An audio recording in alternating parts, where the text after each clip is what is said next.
আল্লাহ বলেন মানুষকে ভেবেছে সে শুধু বলবে আমি ইমানদার আর তাকে আমি জান্নাতে ঢুকাই দিব। না, কখনো না, কোশ্চিন কালেও না। আমাদের জীবনে যত হতাশা, আমাদের জীবন নিয়ে যত অভিযোগ, আমাদের মনে যত কষ্ট, আমাদের হৃদয়ের ভেতরে যত অস্থিরতা, তার মূলে হচ্ছে এই সমস্যা যে আমরা ভুলেই গেছি আমরা পরীক্ষা দিতে আসছি। এই পৃথিবীর ফিচার হচ্ছে এখানে বিপদ থাকবে, বিপদ ছাড়া কেউ থাকবে না। স্ট্রাগল থাকবে, কষ্ট থাকবে, ঝুঁকি থাকবে, রিস্ক থাকবে, এবং নানা ধরনের বিপদ আপদ দিয়ে আল্লাহ তাআলা আমাদেরকে পরীক্ষা করবেন। এটা মাস্ট, এটা আমাদের মাইন্ডসেটে নিয়ে নিতে হবে। মাইন্ডসেটে এটা ক্লিয়ার থাকতে হবে। চিরসুখ চিরশান্তি এই দুনিয়াতে মিলবে, কোথায় মিলবে তাহলে? এটা তাহলে বিপদ আসবেই, আপদ আসবেই, পরীক্ষা থাকবেই আমাদের জীবনে। তবে ইন্টারেস্টিংলি মজার বিষয় হচ্ছে পরীক্ষাটা এক একজনের এক এক রকম। পুরো পৃথিবীটা একটা পরীক্ষা ক্ষেত্র, কিন্তু কারো প্রশ্নপত্রের সাথে কারো প্রশ্নপত্রের কোনো মিল নাই।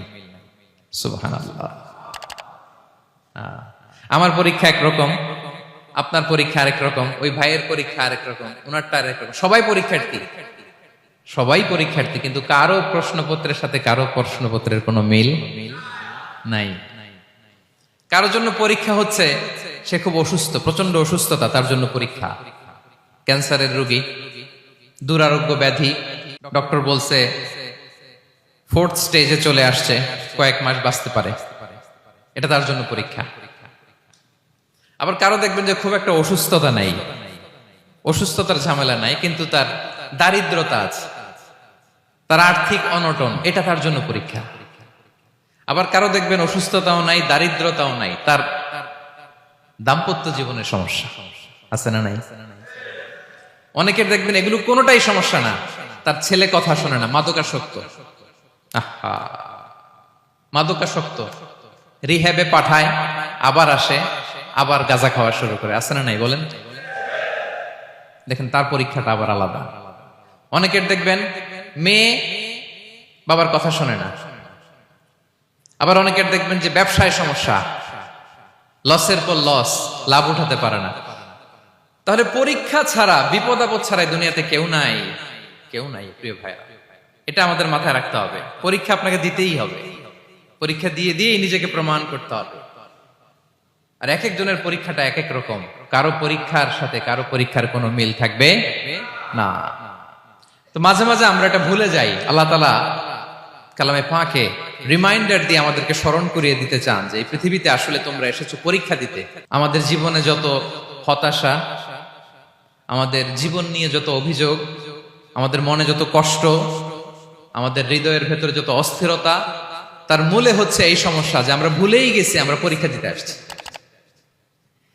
এটা যদি ভুলে না যান, এটা যদি আপনার মাইন্ডসেটে থাকে যে পুরো জীবনটা একটা পরীক্ষা, তাহলে দেখবেন কোনো কিছু আপনাকে কাবু করতে পারবে না। আপনি হতাশ হবেন না, জীবন নিয়ে আর অভিযোগ থাকবে না, আপনি ভেঙে পড়বেন না, সব অভিযোগ হতাশা দূর হয়ে যাবে।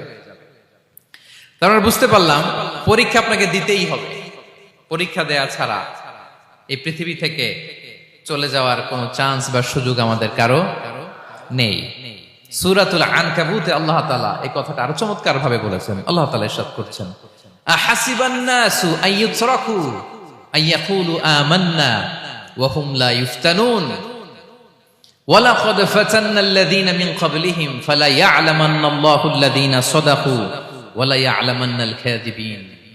আল্লাহ বলেন মানুষকে ভেবেছে সে শুধু বলবে আমি ইমানদার আর তাকে আমি জান্নাতে ঢুকাই দিব। না, কখনো না, কোশ্চিন কালেও না। বরং পূর্ববর্তীকালে যারা পৃথিবীতে এসেছিল তাদেরকে আমি পরীক্ষা নিয়েছি, পরীক্ষা করেছি, এবং তাকেও ইমানের প্রশ্নে সে সত্যবাদী না মিথ্যাবাদী পরীক্ষা দিয়ে দিয়ে নিজেকে প্রমাণ করতে হবে। ঠিক কিনা বলেন? পরীক্ষা দিয়ে আপনাকে প্রমাণ করতে হবে। এবং এই পরীক্ষার ব্যাপারটা, এটা যে শুধু আমরা সাধারণ মানুষ আমাদের জীবনে দুঃখ বিপদ পরীক্ষা এমনটা না। এই পৃথিবীর সবচেয়ে শ্রেষ্ঠ মানুষ যারা ছিলেন তাদেরকে আল্লাহ পরীক্ষা নিয়েছেন।